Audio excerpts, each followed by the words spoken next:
International profession council کی جانب سے کورنگی انڈسٹریل ایریا ایسوسی ایشن کاڈی میں چھوٹے انٹرپرائزز کی کارکردگی کو مزید بڑھانے کے حوالے سے ورکشاپ کا انعقاد کیا گیا، جس میں کراچی کی بزنس کمیونٹی سے تعلق رکھنے والے افراد نے شرکت کی۔ اس موقع پر آئی پی سی کے ڈاکٹر آفاق قاضی نے بتایا کہ انٹرنیشنل پروفیشنل کونسل جو ہے ہماری، یہ یو کے میں جو اوورسیز پاکستانی ہیں ان کی باڈی ہے، جس میں high profile professional doctors, engineers اور انٹرپرینئرز اس میں شامل ہیں، اور وہ وہاں رہ کر پاکستانیوں کے لیے، پاکستان کمیونٹی کے لیے اور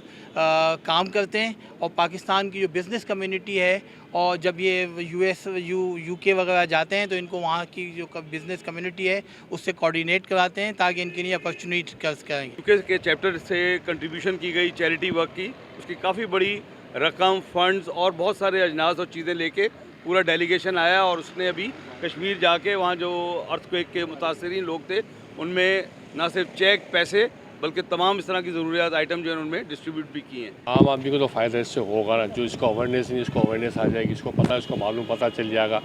تو ہم انٹرنیشنل فورم سے یہ ہمارا جو مسئلہ چل رہا ہے، میں اس کا میں سینئر وائس چیئرمین ہوں۔ ہم نے دیکھا نا، ہم نے کشمیر کے ڈے میں ہم نے کام کرا ہے، اس پہ یہ کام کر رہے ہیں۔ اب انہوں نے پروگرام، ڈاکٹر آفاق صاحب نے پروگرام رکھا تھا، یہ کام کو چل رہا، اور اس سے لوگوں کو اویئرنیس پہلے پتہ ہی نہیں تھا کیا تھا، اس سے اویئرنیس سے اس سے اور بھی اچھا کام ہو۔ جبکہ دیگر کا کہنا تھا کہ انٹرنیشنل پروفیشن کونسل کی ٹیم دیگر ممالک میں بہتر طور پر کام کر رہی ہے۔ آئی پی سی کی جانب سے کشمیر متاثرین کو فنڈ بھی فراہم کیے گئے۔ اس طرح کے پروگرامز کا مقصد لوگوں میں شعور اجاگر کرنا ہے۔ کیمرہ مین امجد اقبال کے ساتھ Sana Faheem, M7 city news, Karachi.